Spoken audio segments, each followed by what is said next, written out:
पूरी दुनिया में पक्षियों की 10,000 से ज़्यादा प्रजातियां पाई जाती हैं। सभी के पास वही दो पंजे, वही दो पंख, वही एक गर्दन। लेकिन इन्हीं में से एक ऐसा पक्षी है जिसकी एक अलग पहचान होती है, जो आसमान का सीना चीर के हजारों मीटर ऊपर 120 किलोमीटर की रफ्तार से उड़ता है, जो खुद से कई गुना अधिक वजन के शिकार को अपने पंजों में दबोचकर उड़ जाता है। और इसीलिए इसे पक्षियों का राजा कहा जाता है, जिसे हम बाज के नाम से जानते हैं। और एक बाज इतना ऊंचा मुकाम हासिल करता है अपनी ट्रेनिंग और अपनी दृढ़ इच्छा शक्ति से। अगर आप भी दुनिया में एक मुकाम हासिल करना चाहते हैं तो एक बाज को बाज बनने का पूरा सफ़र आपको जानना बहुत ज़रूरी है, क्योंकि 25 से 30 की उम्र तक आने के बाद भी लोगों को रिस्क लेने का डर लगा रहता है। लेकिन एक बाज की जीवन की शुरुआत ही रिस्क से होती है। जिस उम्र में बाकी पक्षियों के बच्चे सिर्फ ची ची करना सीखते हैं, उस उम्र में एक मादा बाज अपने बच्चों को पंजों में दबोचकर हजारों मीटर आसमान की ऊंचाइयों में उड़ जाती है, उसे ये बताने के लिए कि तेरा जन्म आसमान का सीना चीर कर सबसे ऊपर उड़ने के लिए हुआ है, तेरा जन्म पक्षियों का बादशाह बनने के लिए हुआ है। जमीन से हजारों मीटर ऊपर ले जाकर मादा बाज अपने पंजों से उसे छोड़ देती है, और यही से शुरू होती है उसकी हाई रिस्क ट्रेनिंग। वो चूजा जमीन की तरफ तेजी से गिरने लगता है, थोड़ा नीचे आता है, तब उसके पंख खुलने लगते हैं। नीचे आते आते वो अपना पंख फड़फड़ाने लगता है, लेकिन वो अभी तक उड़ना नहीं सीखा है। वो जमीन से कुछ ही ऊपर होता है, ऐसा लगता है कि कुछ ही सेकंड में उसका जीवन समाप्त हो जाएगा। लेकिन अचानक एक पंजा उसे अपने गिरफ्त में लेता है और वापस आसमान में उड़ जाता है। वो पंजा होता है उसकी माँ का, जो उसके पीछे उड़ रही होती है। उसकी ये ट्रेनिंग तब तक चलती रहती है जब तक वो उड़ना नहीं सीख लेता।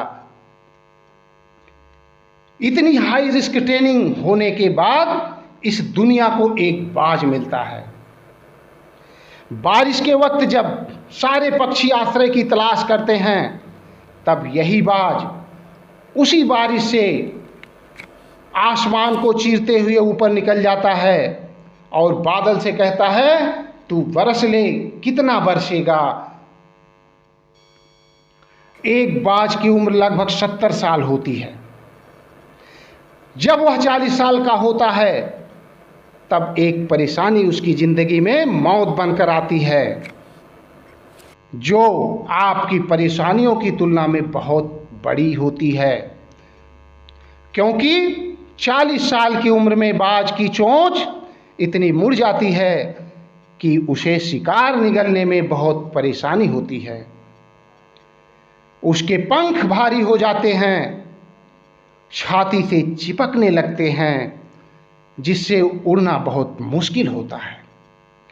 उसके पंजे और लचीले हो जाते हैं, जिससे वो शिकार को सही से नहीं पकड़ पाता। अब उस बाज के पास सिर्फ 3 रास्ते होते हैं। पहला, वह अपने शरीर त्याग दे।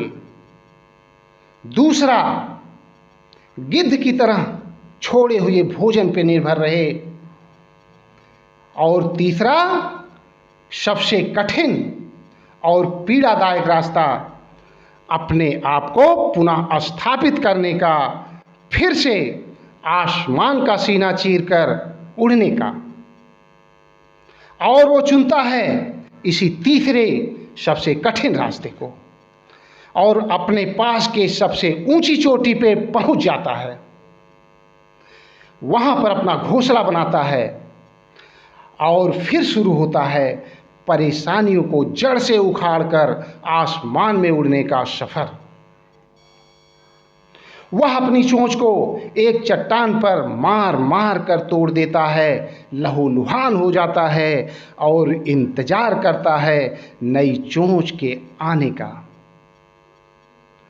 उसके बाद अपनी नई चोंच से अपने पंजों को काट देता है, फिर इंतजार करता है नए पंजों के उगाने का। उसके बाद वह अपने एक पंख को अपने शरीर से अलग करता है और फिर इंतजार करता है एक नए पंख उग आने का। और इस प्रक्रिया में उसे समय लग जाते हैं पूरे 5 महीने।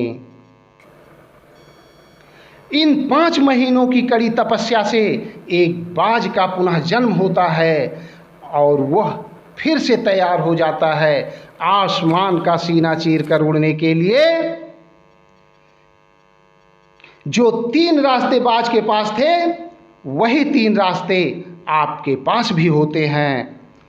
लेकिन कुछ लोग पहले रास्ते को चुनते हैं और अपने परेशानियों के तले दबकर सुसाइड कर लेते हैं, अपने आप को खत्म कर लेते हैं।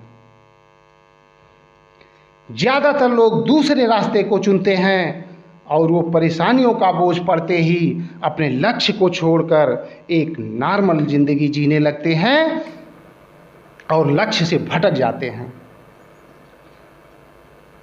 और कुछ लोग भी होते हैं जो परेशानियों को लात मारकर अपनी मेहनत के दम पर बाज की तरह आसमान की बुलंदियों को छूते हैं। दोस्तों, बाज की यह ट्रेनिंग हमें बहुत बड़ी सीख देती है कि अगर रिस्क लेना पड़े तो ले लो।